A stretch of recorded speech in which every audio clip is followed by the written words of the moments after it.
दोस्तों, आज मैं अपने एक दिल की कहानी बताता हूँ, एक दिल की बात बताता हूँ। मैं तो वैसे सुना करता था कि मम्मी पापा की सेवा से बड़ा कुछ नहीं है। अगर कोई मम्मी पापा की सेवा इस वजह से करता था कि उसमें उसका स्वार्थ है कि उसे कुछ मेवा मिलेगा, तो ये बहुत गलत है। मेरी माँ आज नहीं है। मेरी माँ मैं बहुत मिस करता हूँ। 3 महीने हो गए गुजरे हुए।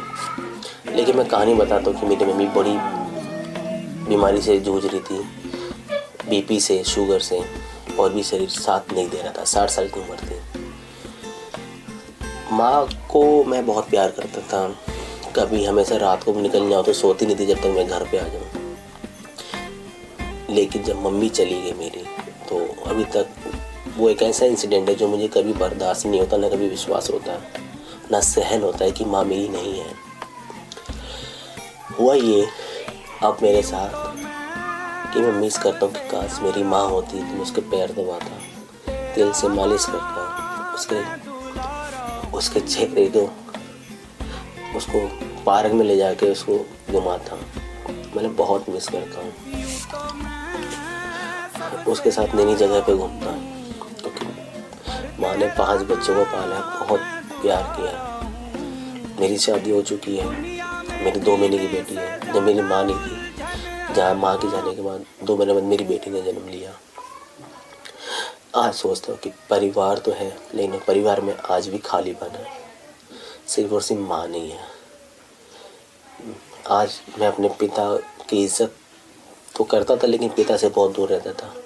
लेकिन आज मैं अपने पिता के साथ काफ़ी टाइम देता हूँ, क्योंकि मैं अपने पिता में माँ को ढूंढता हूँ। क्योंकि माँ का प्यार और बाप का साया औलाद के लिए बहुत ज़रूरी है। यदि आपके पास माँ है ना, तो यार कदर करना है यार। आप ना कदर कर लो बस। बहुत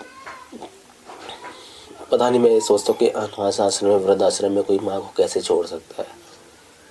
कोई अपनी माँ को, एक तो सुना था कि एक बंदा अपनी माँ की डेड बॉडी वृद्धाश्रम में लेने नहीं आया क्योंकि उसके घर में शादी थी, बताओ।